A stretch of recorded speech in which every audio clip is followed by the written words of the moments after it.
1,500 kilometres from home, Matt Burnett bears the weight of a city on his shoulders. Yeah, no, I'm in Canberra for the week. He's hoping to convince the Commonwealth it should keep pumping cash into central Queensland's clean energy pipe dreams. Anyone anywhere who is dancing in the streets hoping that this project is cancelled really needs to take a good hard look at themselves. As Gladstone's mayor, one project on his patch has him and many others in the sector on tenterhooks. The Central Queensland Hydrogen Project is a global collaboration. It's called CQH2, and if all goes to plan, which it isn't, it could be Australia's biggest green hydrogen operation. Unlike traditional hydrogen, green hydrogen is created without the use of fossil fuels and could be used to decarbonise heavy industry like iron and steel making. This hydrogen investment strategy now means that Queensland can be the gateway for hydrogen for all of Australia. It was a key piece of the former state Labor government's energy plan in establishing the Sunshine State as a global renewables hub. When we look at things that look to be bright and shiny in the distance, sometimes as we get closer they're not quite as bright and not quite as shiny. And so hydrogen has been a bit like that. CQH2 is underwritten by a consortium of investors, mostly Asian energy companies, and led by Stanwell, the Queensland government-owned energy corporation. More than 100 million state, federal and private dollars have already been spent on development, but in November, after feasibility studies projected a budget blowout, one of the key investors from Japan pulled out.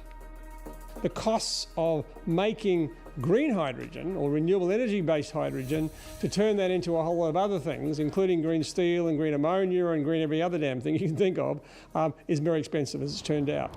Needing a quick capital injection, the cash-strapped consortium sought a handout from the state government. Stanwell have come to the government wanting more money than on top of the $1 billion that was unfunded, unbudgeted, and that project will not proceed under the new government.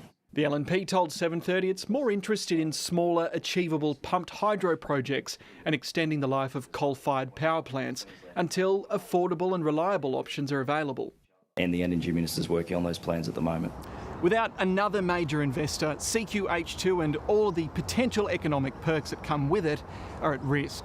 There's a significant number of jobs involved because ultimately the big industry in Queensland is banking on clean energy coming into the system, and hydrogen's certainly a part of that.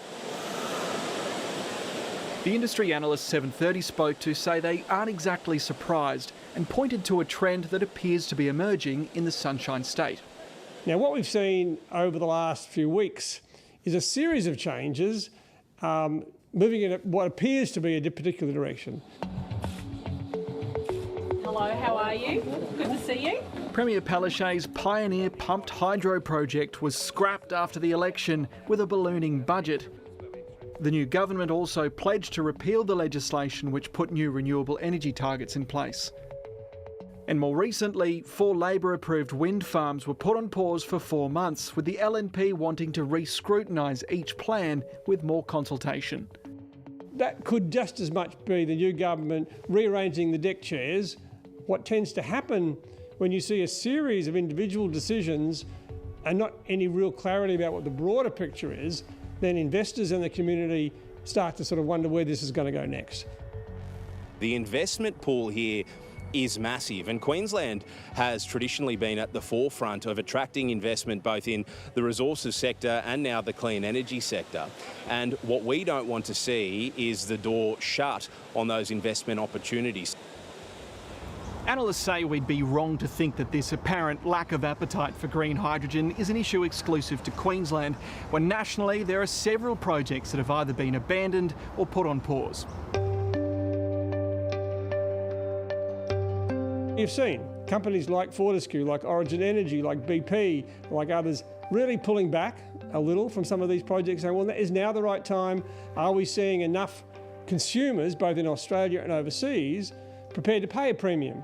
I think one of the big concerns, if the Queensland government doesn't get on top of this quickly, is that what they're doing is creating a degree of unpredictability for investors. When there's unpredictability, that makes it much harder, that creates more risk, and that creates more cost. If this can be settled down quickly with some clear direction, people can get on with their lives, both as businesses and as consumers. Green hydrogen remains a key pillar of the federal government's energy plans. Well, what our Japanese partners particularly like to see is federal government and state governments involved. Matt Burnett's fresh out from a meeting with Energy Minister Chris Bowen. But my understanding, what he did confirm to me, is that everything's still on the table. The federal government isn't walking away from this project. Gladstone has been providing energy for our Asian markets for decades. People around Canberra want to talk to me about industry. Come and have a little bit of a look. I know a little bit about industry. We've got a lot of it. This is an industry my community supports and my community wants to see happen. It is good for Gladstone, it is good for Queensland, and it is good for Australia.